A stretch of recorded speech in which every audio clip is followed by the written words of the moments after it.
Deixa. E deixar a água pronta aqui, né, para a hora que engasgar.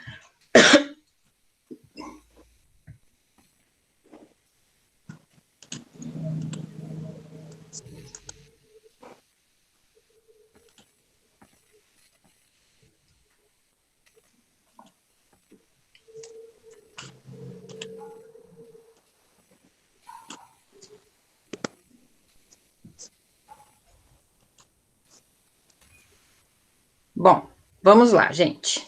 Vou começar, mesmo sem as meninas. Vou colocar aqui a apresentação e a gente inicia. Prof, a gente geralmente deixa o áudio e o vídeo pausado para não atrapalhar a sua transmissão, tá? Mas se precisar, qualquer coisa. Tudo bem, mas deixa eu falar então já uma coisa. Não me preocupo se vocês me interromperem, tá? Tá bem. Então, se quiser, no meio da hora que eu estiver falando, vocês me interrompam, porque daí eu já começo a falar. A partir desse momento, eu não vejo mais vocês, vou deixar compartilhado minha tela inteira. Então, eu só ouço. Então, pode interferir falando, ó, professor, eu quero falar isso, perguntar sobre isso, e aí tudo bem, não tem problema algum. Tá bem, combinado. Preciso ver primeiro se vocês estão vendo.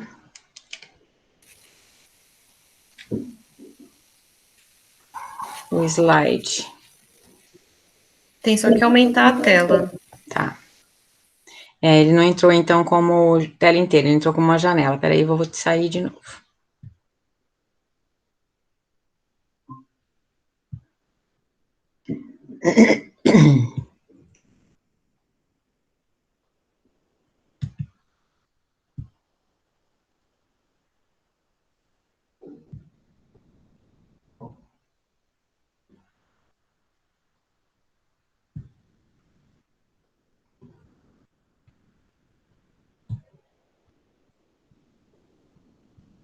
Ok.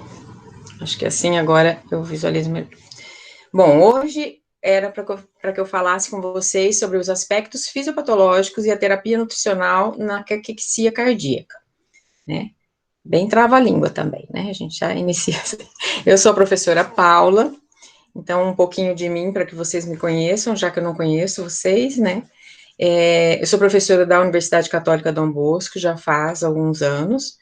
Eu me formei já há bastante tempo, faz 25 anos, 26 esse ano, em 1995, eu formei na UFMT, né? Depois eu fiz 2 pós-graduação de clínica e de metodologia de ensino, e o meu mestrado foi em biotecnologia, né? O mestrado terminei recente, em 2018. Trabalhei muito tempo na ASMAN, trabalhei no sindicato de nutricionistas, a gente sempre quer, né, fazer alguma coisa para que vocês, para que os nutricionistas, né, se unam, né, desde então a gente sempre trabalhou nessa parte, né, e na parte clínica eu supervisiono, né, o estágio de nutrição clínica e a nutrição e dietética, e supervisionei por muitos anos ali no HU, e esse ano é a primeira vez que a gente está voltando para o regional. Há uns 10 anos atrás, eu estava também supervisionando no regional, mas a gente ficou muito pouco tempo, e depois já encerrou e foi para o HU, né, então agora que a gente veio de vez. Bom, vou dar um roteirinho hoje da aula, então a gente vai falar um pouco. Eu não posso começar a falar de caquexia, não, insuficiência cardíaca, sem falar um pouquinho do que é insuficiência cardíaca, do que é caquexia, né, para depois a gente entrar em caquexia cardíaca, no diagnóstico e tratamento nutricional, que vai ser o foco de hoje. Bom, insuficiência cardíaca, vocês sabem, vocês com certeza trabalharam isso e têm visto isso com bastante comum, né, dentro do hospital. Não agora nessa época de pandemia, porque nós praticamente não temos outros tipos de pacientes, né, a não ser os pacientes com o COVID. Porém, uma insuficiência cardíaca bem comum nos hospitais, né. É uma síndrome, né, que torna o coração incapaz de ofertar o oxigênio em taxas adequadas ao tecido, faz à custa de elevação da pressão no enchimento, numa espécie de pré-carga. Devido à heterogeneidade, né, e complexidade, ela não existe uma definição ampla, difundida e aceita de o que faz com que a síndrome apareça. Mas se sabe que tem que ter uma pode-se ter, né, na família, um pré-genético e tudo mais, mas também que o ambiente também é muito importante nesse processo. Então, cigarro, bebida alcoólica e outros problemas são acumulados a isso. A insuficiência cardíaca, ela pode ser diastólica e sistólica, né, então ela pode ser, e ainda mais outras, né, congênitas e outros tipos de cardiopatia. Todas elas acabam formando no organismo, né, no órgão, uma disfunção estrutural, funcional nele, que acaba comprometendo essa capacidade dele de encher, de expandir e de voltar. E a espessura desse músculo cardíaco também é modificada por conta dessa movimentação, até para que ele tenha força, porque ele é o nosso motor principal, então ele tem que ter força para bombear esse sistema sanguíneo, para rodar todo o nosso organismo. Então, quanto mais problemas com a cardiopatia eu tenho, mais enrijecimento desse tecido eu tenho. Porém, não tecido muscular, né? Então, a gente não pode esquecer disso, que ele é um tecido muscular. E afetado, né, depois quando a gente falar da caquexia, a gente vai ver que também ele vai começar a ser deteriorado, né? Uma das complicações mais importantes da cardiopatia é a insuficiência cardíaca, principalmente a insuficiência cardíaca congestiva. Aqui eu até peguei um mapa num site que olha mundialmente, né, a mortalidade por conta das doenças, e aí ele coloca o seguinte, que na idade de 56 a 74 anos, que ficou bem fraquinho aqui, né, pela idade de 56 a 48 anos, que foi feita uma prévia aqui das idades que tem, né, das pessoas que apresentam, que apresentaram no estudo, as que têm cardiopatias, né, ficam muito mais altas, só perdendo para os pacientes com câncer, né, na idade de 55 a 74 anos. Então, ela é dos maiores problemas hoje de saúde pública do país, principalmente no Brasil, principalmente. E ele está crescendo avançadamente e está aumentando a cada vez mais a sobrecarga no SUS por conta das internações.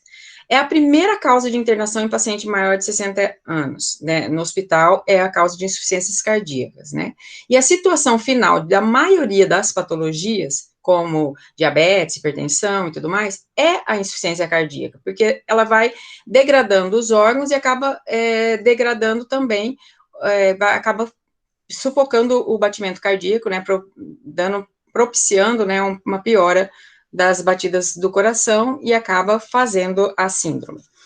As complicações maiores da insuficiência cardíaca são a diabetes, hipertensão, as dislipidemias, e que quanto mais associadas, mais associações, né, a outras patologias, mais complicações eu tenho no processo dessa cardiopatia, né.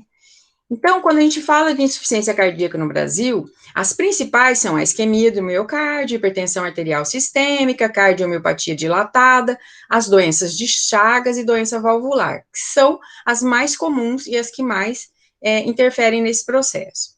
E após essa lesão cardíaca, é comum acontecer uma remodelação cardíaca, né, devido a essas consequentes alterações ventriculares, ou moleculares, estruturais e funcionais, como eu tinha falado, então esse músculo vai modificando para adaptar, acaba fazendo um processo que acompanha essa ativação inflamatória neurohumoral, cardíaca e sistêmica, e que vai afetar de maneira adversa o coração num ciclo vicioso. Eu vou explicar isso daí depois lá na frente.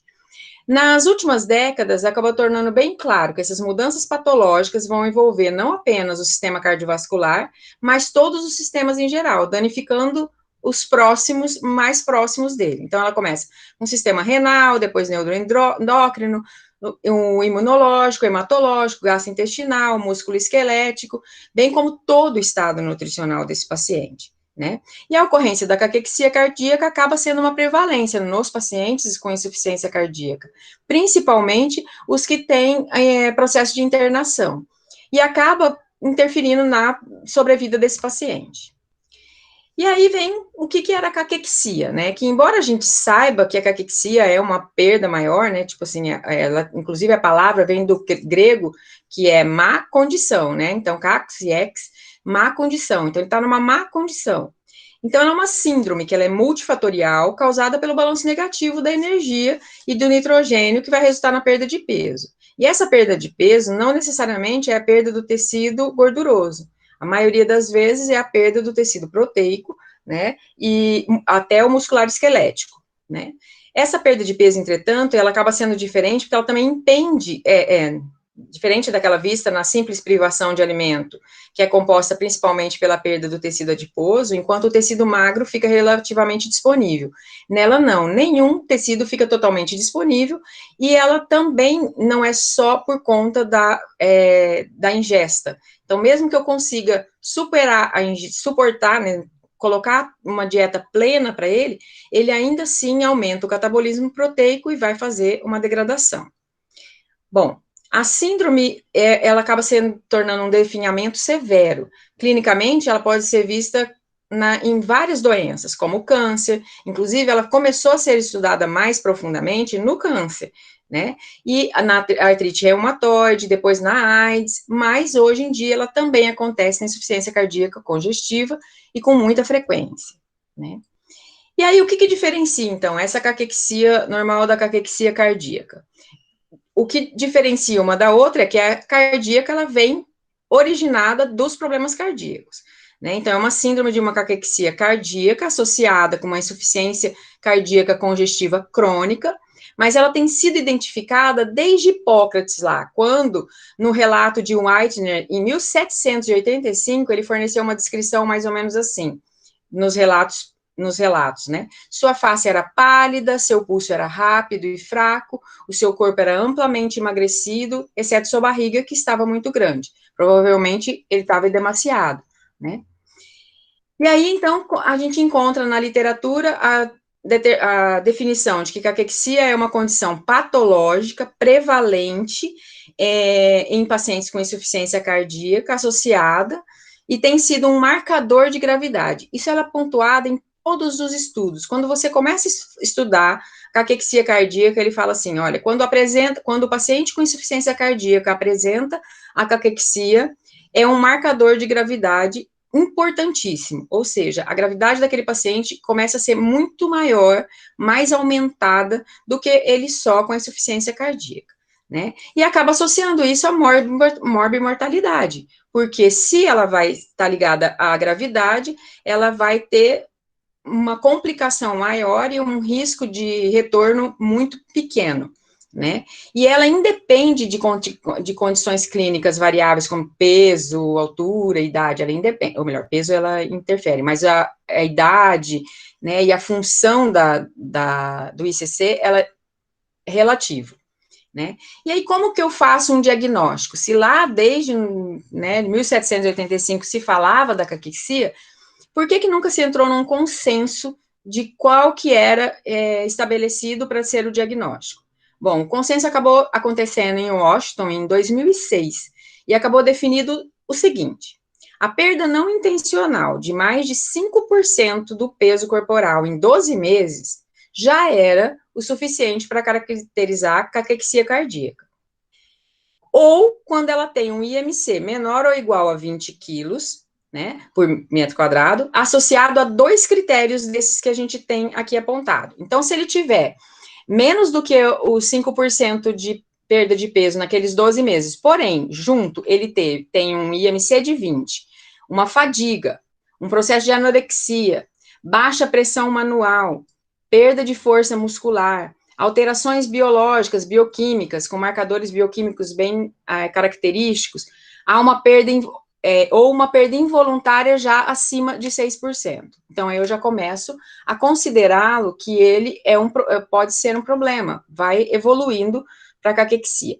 Quando a gente fala em caquexia, antes de eu mudar para essa parte, a gente sempre pontua o seguinte: no câncer, ela é tratada muito desta forma. Na cardiopatia, eu não vi ainda, não vi nos artigos essa associação de imediato. Porém, a gente pode utilizar esse mesmo meio termo, que ela é usada como aí a caquexia, e depois uma caquexia já refratária, que é tipo uma piora, né, uma constância, que não vai ter como reverter daquele processo. Então, depois, quando a gente for falar do tratamento, vocês vão ver que a gente vai falar bastante sobre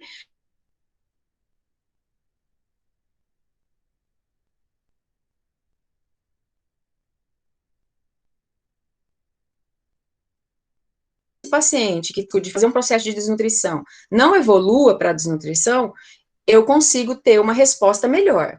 Porém, nem sempre a gente consegue fazer esse diagnóstico antecipado, né? E quando que ela está bem ligada à mortalidade, é quando a perda de peso não intencional, ela está ligada a muitos fatores. Fatores esses que vão desequilibrar a ingesta e requerimento de nutrientes. Então, não adianta só ele ter a quantidade da ingesta adequada, suprida pela necessidade calórica, se ele apresentar náuseas e vômitos, ou outros problemas de anorexia. A dieta restrita em sódio faz com que tenha baixa palatabilidade, então ele não tem vontade de comer. Ele tem dispneia e fadiga com muita frequência, então a dispneia e a fadiga, vocês sabem o quanto que se torna difícil o processo da alimentação. Então aí ele tem que fazer, às vezes, uma oxigenoterapia antes do horário das refeições, e esse passo a passo, na casa, é mais difícil de acontecer do que quando ele está hospitalizado, né? Então ele acaba debilitando mais gravemente em casa e chega ao hospital já com bastante debilidade. Por conta de alguns usos de dialíticos, então ele também tem perdas de micronutrientes, né? Às vezes até alguns macros. E outras perdas aceleradas nesse processo, como nas fezes, por conta da borda em escova, que ele faz um edema intraintestinal, né, nas paredes intestinais, acabando impedindo, né, transformando essas bordas em escovas em estrutura lisa, onde não vai ter absorção dos nutrientes, uma urina mais concentrada, até às vezes de proteína, alteração do metabolismo, que está aumentado, está acelerado, né? A interação de drogas nutrientes que podem impedir o processo de absorção de alguns alimentos, o edema que acaba mascarando esse processo, então muitas vezes o paciente chega edemaciado, quando ele sobe na balança a gente tem uma irrealidade, né, de quanto que está o peso dele. Aí tem a hipoperfusão dos tecidos intestinais, que é aquilo que eu falei anteriormente, que depois ele pode, nas fezes, fazer esse edema e fazer outras complicações, e a microbiota acaba ficando totalmente desregulada, a ponto dele não ter mesmo absorção adequada, ou muitas vezes fazer infecção com facilidade, infecções intestinais. Bom, aí aquela explicação ali da cardiopatia que falei que eu ia falar depois é agora. Então, quando a gente fala de insuficiência cardíaca, a gente tem que pensar sempre que essa miopatia esquelética ali, ela só vai acontecer por conta da perfusão tecidual e a hiperatividade neurohormonal. Essa hiperatividade neurohormonal é aquele sistema da renina, angiotensina, aldosterona, que vai estar oscilando nesse processo da cardiopatia, né? Então, ele faz um processo de miopatia esquelética, né? Com o sistema hipersensibilizado, né? No sistema nervoso simpático, ele acaba sinalizando com catabolismo proteico, então aqui ele vai para o catabolismo, eu não sei se vocês conseguem ver a setinha aqui, ele vai para o catabolismo proteico, né? Aí a degradação começa a ficar muito maior do que a síntese, né? Então a degradação a síntese acaba não suplementando, não suplantando, né, a degradação.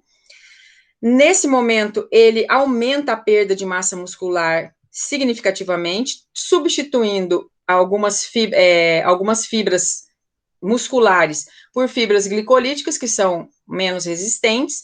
Então, ele não perde só e faz o estresse oxidativo nas mitocôndrias, fazendo com que esse músculo, além de não ter muita força, não ter formação adequada, com catabolismo adequado, né, a reestruturação proteica adequada, ele ainda faz a formação de fibras com qualidade menor, que faltam alguns aminoácidos para fazer essa fibra ficar mais resistente, né? E então ele acaba fazendo essa disfunção mitocondrial do metabolismo oxidativo, né?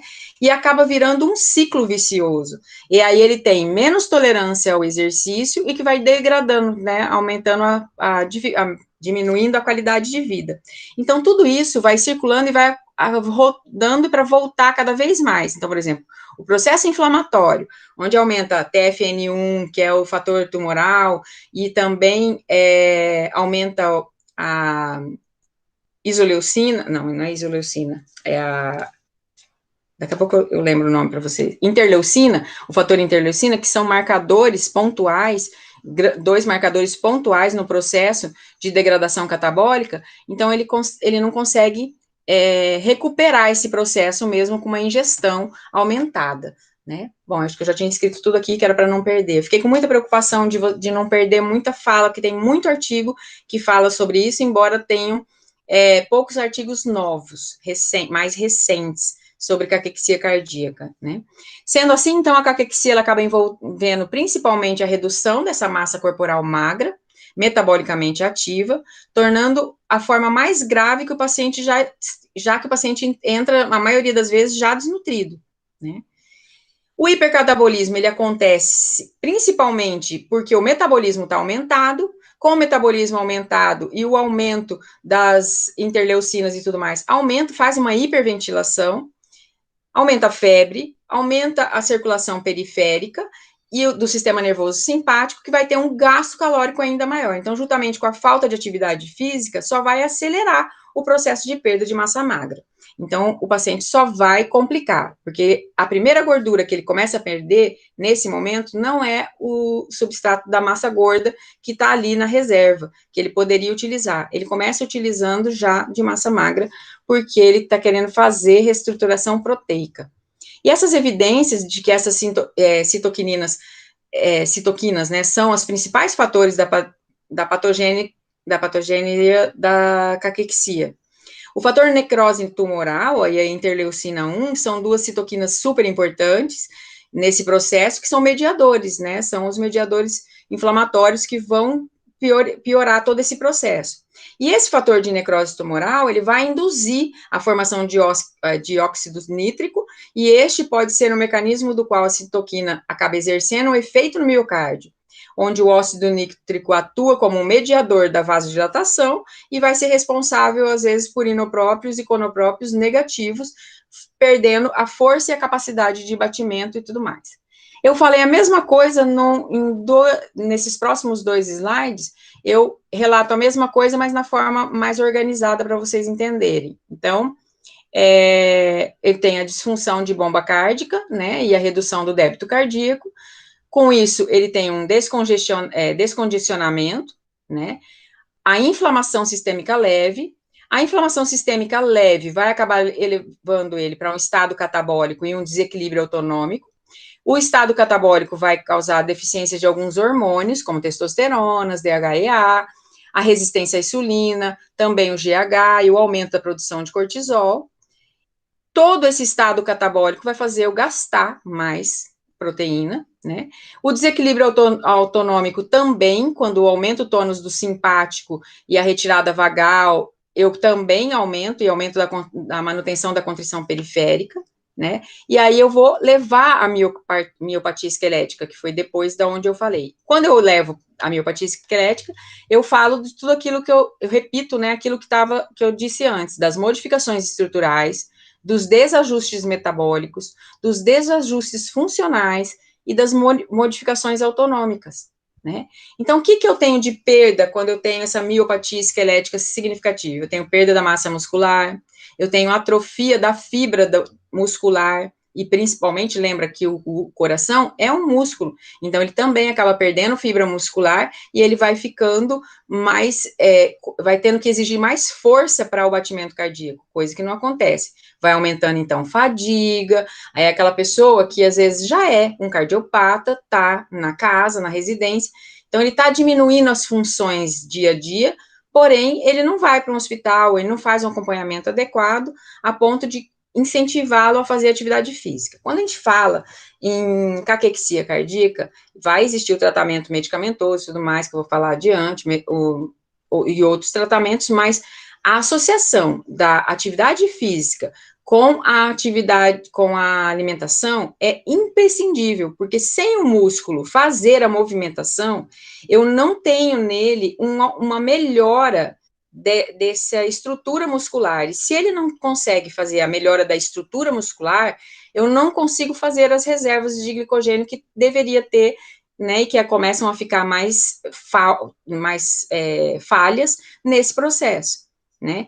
Então, os desajustes metabólicos que acontecem é a perfusão sanguínea prejudicada, diminuição na atividade de enzimas oxidativas na mitocôndria, né, fazendo lá o estresse oxidativo, o surgimento precoce do metabolismo anaeróbico da acidose lática, né, o aumento e a destruição de proteínas musculares, a redução, aí os desajustes funcionais, então eu tenho diminuição da capacidade do exercício, que ela já era um problema, e ela começa a ficar maior, e de endurance muscular.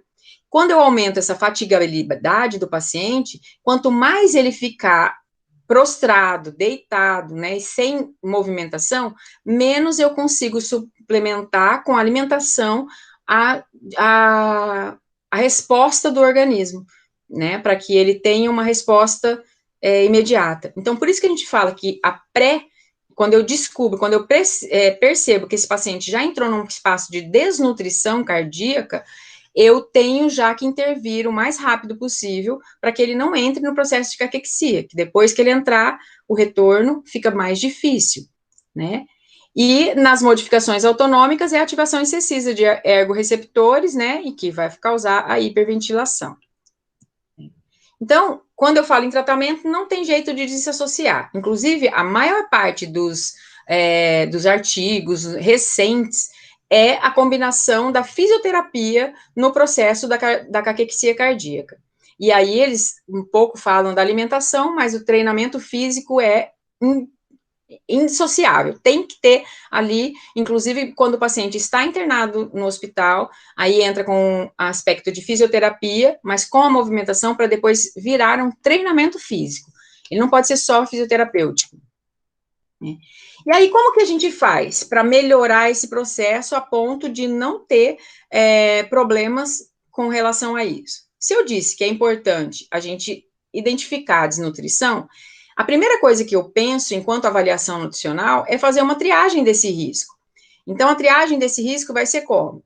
A princípio, eu entro com uma excelente anamnese, né?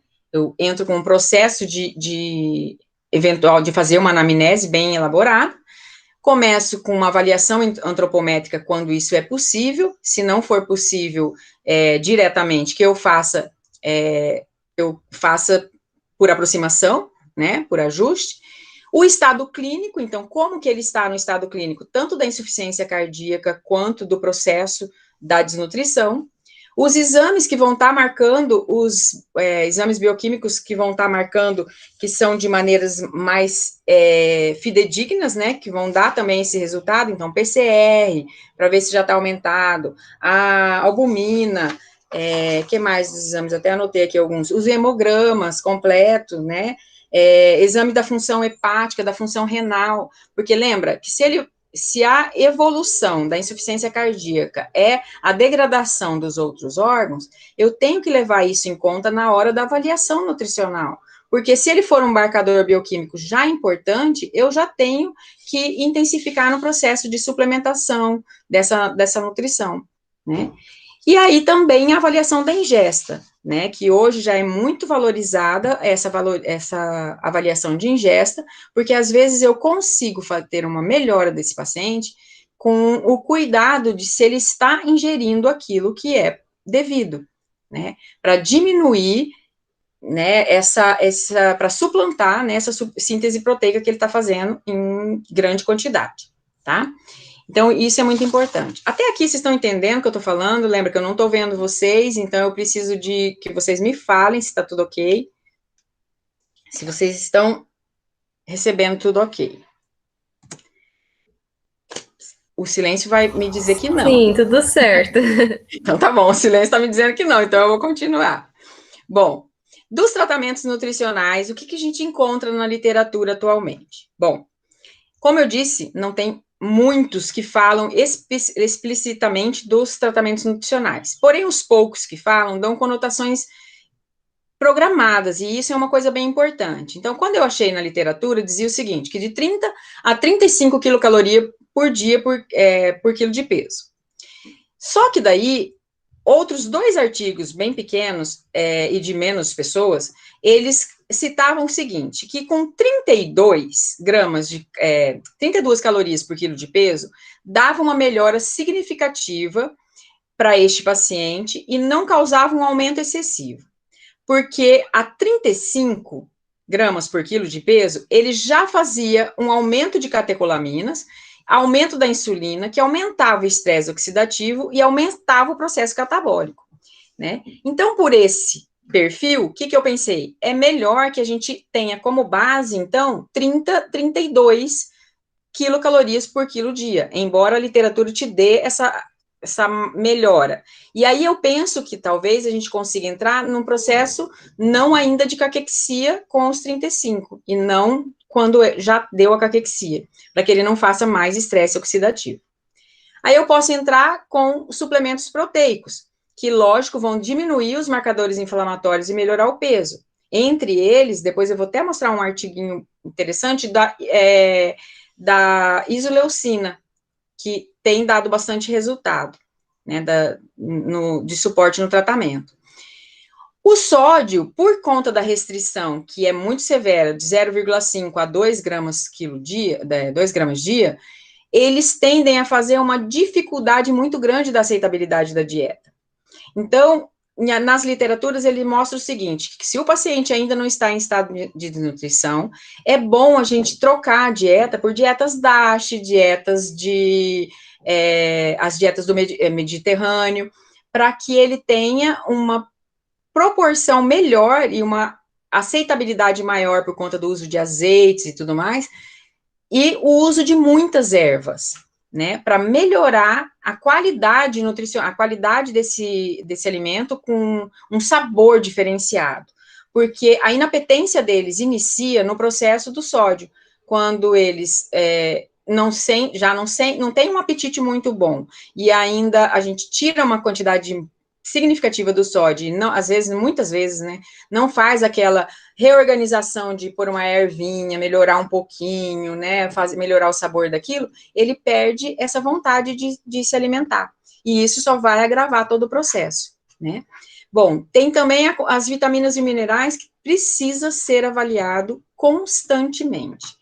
Então, é uma constante, tem que ser frequente. Por quê? Porque é uma depressão muito grande de vitamina B, da tiamina principalmente, e das vitaminas lipossolúveis, A, D, E e K, né? Sem contar o ferro, que depois a gente vai falar ali na frente, que por conta do problema todo, ele acaba fazendo uma disfunção. Agora eu vou falar, né? Aí, ficou ruim aqui. Bom, e aí a gente pensa no fracionamento e no volume, né? A gente vai sempre ter que diminuir esse volume para aumentar esse fracionamento das refeições quando ela é via oral. Quando ela é via interal, eu posso usar de maneira adequada, né? Eu posso usar a quantidade um pouco até mais elevada, eu posso conseguir aumentar o valor calórico da ingesta, porque não está dependendo muito da aceitabilidade dele. Porém, uma das grandes coisas do tratamento é que eles falam que é necessário, muitas vezes, o uso misto do tratamento nutricional, ou seja, se está com oral e suplementação, oral e enteral, ou enteral e parenteral, para suprir essa necessidade calórica que é muito aumentada, e porque, nesse momento, ele está em debilidade, né?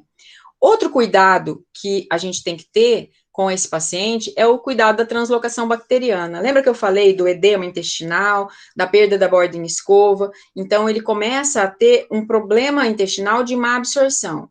Se esse problema de má absorção começa a dar diarreia, então ele começa a ficar muito tempo sem alimentação, né, a ponto de fazer com que faça essa translocação bacteriana, eu tenho um risco muito aumentado, né, porque a espessura do meu intestino já está com problema, porque ele tem problema na perfusão intestinal, e essa perfusão intestinal pode permitir que aquelas bactérias permeiem, né, o intestino, entrem nas células no sistema sanguíneo e façam infecções generalizadas. E ele já, por si só, da infecção coronária, ele já tem o sistema inflamado, o sistema já está ali se defendendo o tempo todo, né? Então, é preciso que eu cuide para que diminuir os riscos de outras infecções.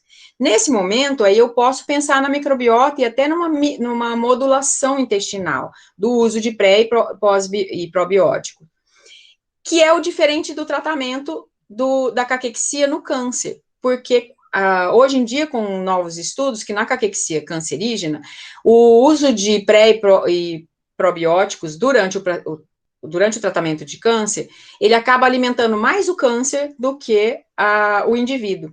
Então, ele acaba sendo mal visto em alguns momentos, né? Na insuficiência cardíaca, não, porque não há esse tumor para ele alimentar, então ele vai alimentar realmente o indivíduo, só que eu preciso cuidar para ver como que está esse intestino, como que ele está funcionando. Outra coisa importante é o tratamento da anemia ferropriva, né, e também da ferrodeficiência que pode formar por conta lá do sistema renina, angiotensina, aldosterona, dificultar, inclusive, esse processo de absorção e de fazer a molécula da hemácia, né? Então, o uso de tratamento sempre vai ser com o uso de suplementação, dieta mista, interal, oral, ou oral e parenteral, ou oral e interal, sempre mista, pode ser sempre mista, para tentar recuperar a função. Porém, a fisioterapia e a atividade física não tem como ser dissociada desse tratamento. Então, é importante que, mesmo que ele esteja dentro do hospital, ou que ele esteja, de repente, numa situação tão debilitada que ele não tenha força para fazer atividade física, que ele tenha esse monitoramento fisioterápico para ajudar, porque sem a musculatura ser modificada e melhorada, eu não tenho a absorção necessária de tudo que eu preciso para reagir ao processo de ganho de peso. O catabolismo vai sempre aumentar e a dieta nunca vai suplantar tudo que ele precisa. Apoio psicológico, porque quando a gente fala no terceiro passo, que é a caquexia refratária, que é aquela caquexia já em estado bem grave, onde mesmo com o uso da suplementação não vai alcançar os valores calóricos adequados para melhorar, eu já tenho que pensar que esse paciente é um paciente considerado um paciente de tratamento paliativo. E ao considerar que ele é um paciente de tratamento paliativo, eu já mudo o tratamento para um tratamento melhorar a qualidade de vida dele, né? Então, melhorar com que ele tenha menos edema, com que ele tenha menos problemas em relação aos cuidados, a todos os outros, né, problemas que virão por conta da insuficiência cardíaca, do que necessariamente para induzir com que ele faça uma resposta de melhora, né? Então, ele já é, de repente, um paciente bem grave. Inclusive, alguns estudos marcam que quando eu defino que esse paciente já não tem mais, a caquexia dele está num grau refratário, eles calculam uma média de 3 meses de vida, né? Achei triste isso, inclusive. Bom, e tem o uso de medicamentos, então é muito comum eles usarem medicamentos como hormônios, né, antagonistas a hormônios para poder ajudar nesse processo, né, de captação maior para aumentar o processo da melhora dietética, né. Bom, então, entre os artigos que eu vi esse da suplementação dietética, um estudo novinho do ano passado, que um pessoal do Rio Grande do Sul que está fazendo, e é bem interessante, inclusive, vocês podem procurar no YouTube por esse nome, que ela fala, eu acho que ela estava apresentando, né, para o projeto dela, e tá bem facinho de entender. Então, ela testou com os ratinhos e tudo mais, e ela acabou vendo que a leucina nos ratinhos diminuiu profundamente, né, melhorou profundamente o estágio desse paciente caquético, né, e aí ela dizia o seguinte, que o problema todo de a gente implantar esse processo nesse momento é porque ainda tem poucos estudos com essa modalidade. Então, o correto seria fazer mais estudos e mais estudos para que essa leucina pudesse ser suplementada durante o processo. Bom, eu só coloquei aqui os mais novos que eu encontrei, tá? E é engraçado que os que eu encontrei novos e tudo mais, embora estejam em inglês, A maioria eram brasileiros, né, eram estudos brasileiros, igual esse aqui da caquexia nos pacientes hospitalizados, que foi um estudo feito no Nordeste brasileiro, com pacientes internados, e que chegou à conclusão que a alta prevalência da caquexia depois de diagnosticada, essa condição era muito mais comum quando ele chegava no hospital com um mau estado nutricional e um mau estado clínico, né, acabou só certificando aquilo do que a gente já tinha falado anteriormente, que é o que diz a literatura, né, então ele só complementou a literatura, mas foi aplicado, então é mais legal, porque a gente vê, né. Aí também ele é um estudo sobre as implicações da caquexia crônica, né, e as limitações e as possibilidades. Então ele coloca que a eficácia das modificações dietéticas na prevenção do tratamento de diferentes doenças cardiovasculares, potencializadas pela adesão adequada aos padrões alimentares, como a dieta DASH e a mediterrânea, têm sido inversamente associadas à incidência da insuficiência cardíaca. Então, antes dele chegar à caquexia cardíaca, se eu conseguisse colocar nele dietas DASH, dietas mediterrânea, eu consigo melhorar o quadro nutricional dele antes dele chegar à caquexia. Depois que ele chega à caquexia, então por isso que eu acho que tem não tem essa quantidade de artigos disponíveis por conta disso, por conta de não ter uma resposta tão boa para esse processo.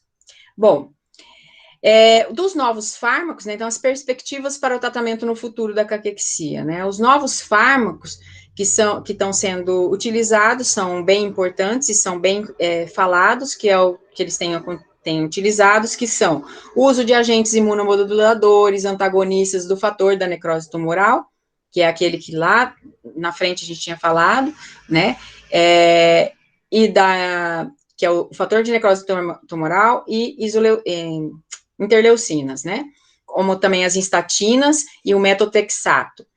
E são inibidores de célula T, que são antagonistas de quimiocinas, antagonistas de receptores da interleucina 1 e da interleucina 10. Então, quando eu consigo usar esses medicamentos, eu ainda tenho uma melhora no fator inflamatório, mas aí ele tem que reagir aceitando a ingesta. Então, alguns hormônios também são utilizados, anabólicos, como testosterona, grelina, né, para aumentar o apetite, o hormônio de crescimento, que também ajuda nesse processo de melhorar essa musculatura. Então, eu consigo aumentar um pouco mais a musculatura com o uso.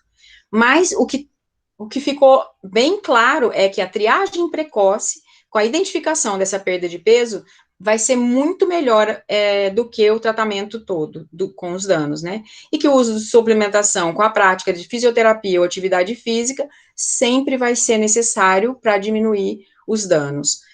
E tudo ainda está em estudos, então tudo é estudo muito novo, e eu achei até que é bem interessante para vocês pegarem, eu não sei se vocês fazem o TCR, né? Mas é bem interessante para vocês apontarem, vocês entenderem isso. Aqui também peraí, deixa eu voltar aqui.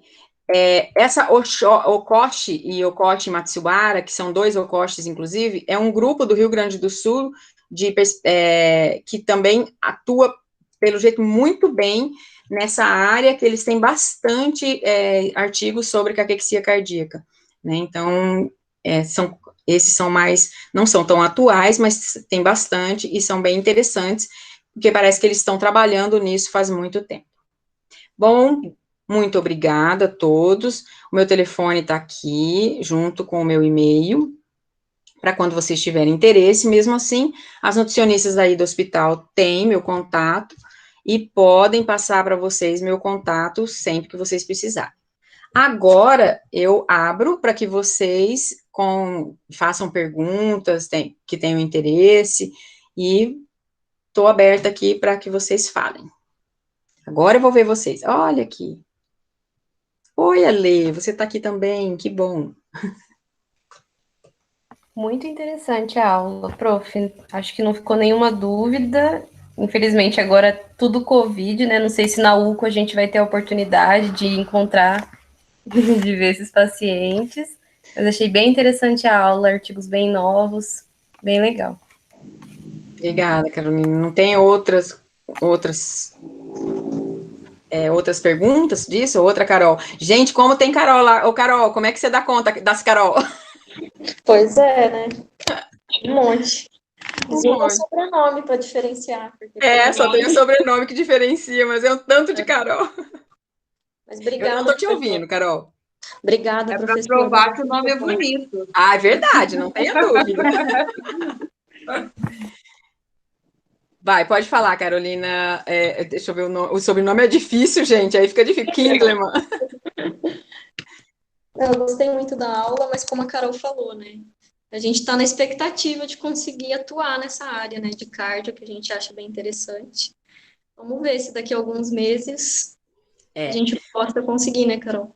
Eu tenho sinto pena por vocês nesse momento, porque realmente agora nós já estamos em abril, né? Finalzinho, já vai começar maio, e eu penso que a pandemia vai parar lá por setembro, né? Mas eu acho que já daqui o mês que vem ou outro, já comece novamente as internações desses pacientes cardíacos, porque esses pacientes cardíacos estão em casa, mas eles não tiveram melhora do quadro, né? E por isso que agora está até se fazendo um atendimento mais rotineiro com o paciente em casa, né? O home, que era uma coisa que há muito tempo já não estava mais acontecendo, né? Então, tem muitos médicos já priorizando, porque esses pacientes já eram, né, o maior número de pacientes internados, os pacientes com as insuficiências cardíacas.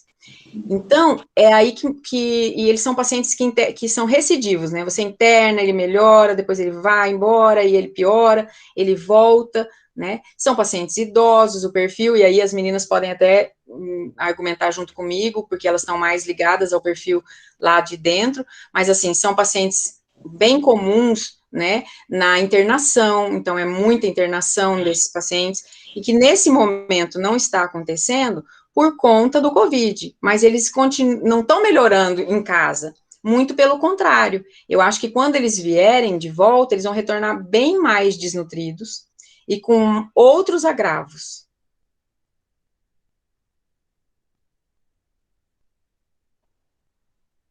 Alguma coisa a acrescentar, gente? Se vocês estudaram alguma coisa, ou um caso clínico para a gente pontuar.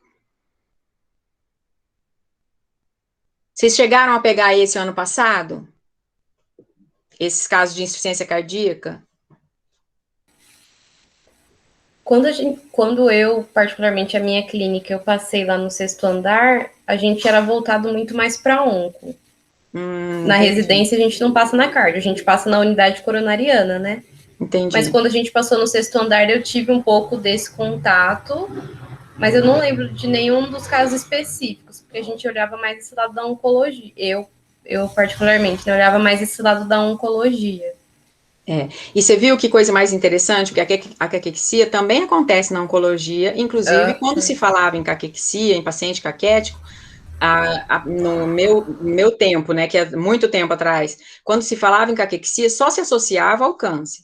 Quando veio o boom da AIDS, aí começou a se associar ao câncer e à AIDS. Então, um exemplo claro, quando a gente pensa em visibilidade, foi aquele cantor, né, pelo amor de Deus, eu esqueci o nome dele agora, que ficou bem magrinho na época da AIDS. Cazuza. O Cazuza. Olha eu com as minhas memórias péssimas. Quando o Cazuza ficou bem magrinho, então assim, o Cazuza era um cara fortinho, marombadinho, assim, tudo, então ele não era só, ele não era gordinho, ele era musculoso e tudo mais. Assim que ele diagnosticou a doença, e que daí, lógico, entrou no processo de debilidade, ele definhou muito rapidamente, que é o susto que às vezes acarreta na pessoa, que é o que acontece muito comum quando o paciente interna a UTI. Vocês já têm essa prévia, inclusive no paciente que está internando com Covid, né? Porque ele interna, todo às vezes marombadinho, musculoso, você vê que a musculatura é grande, você fala, não vai perder tão rápido assim.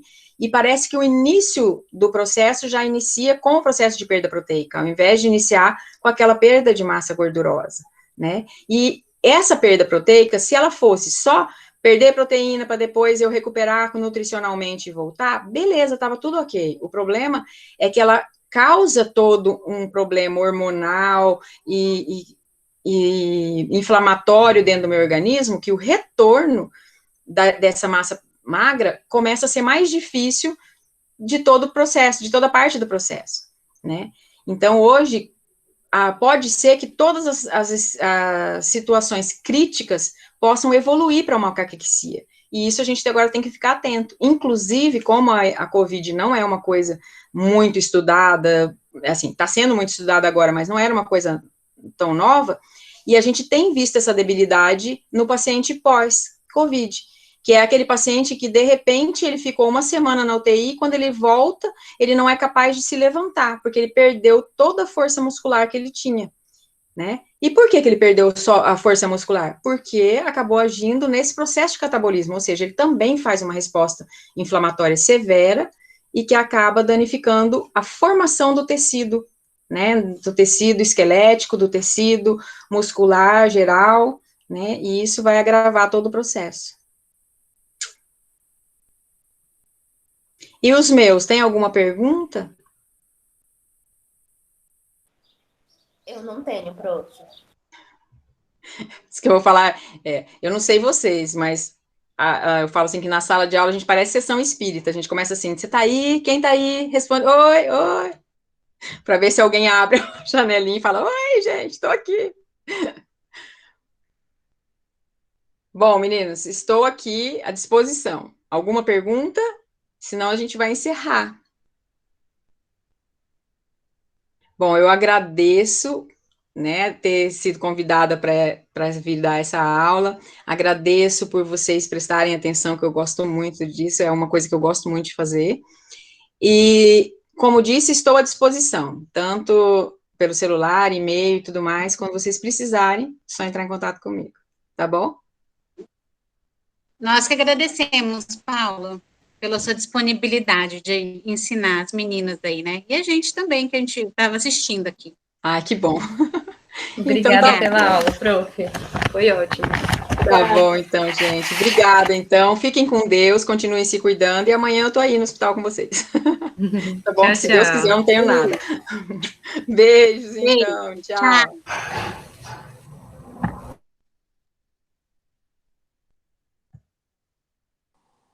Tchau, prof. Tchau. Tchau, prof. Até amanhã. Até amanhã.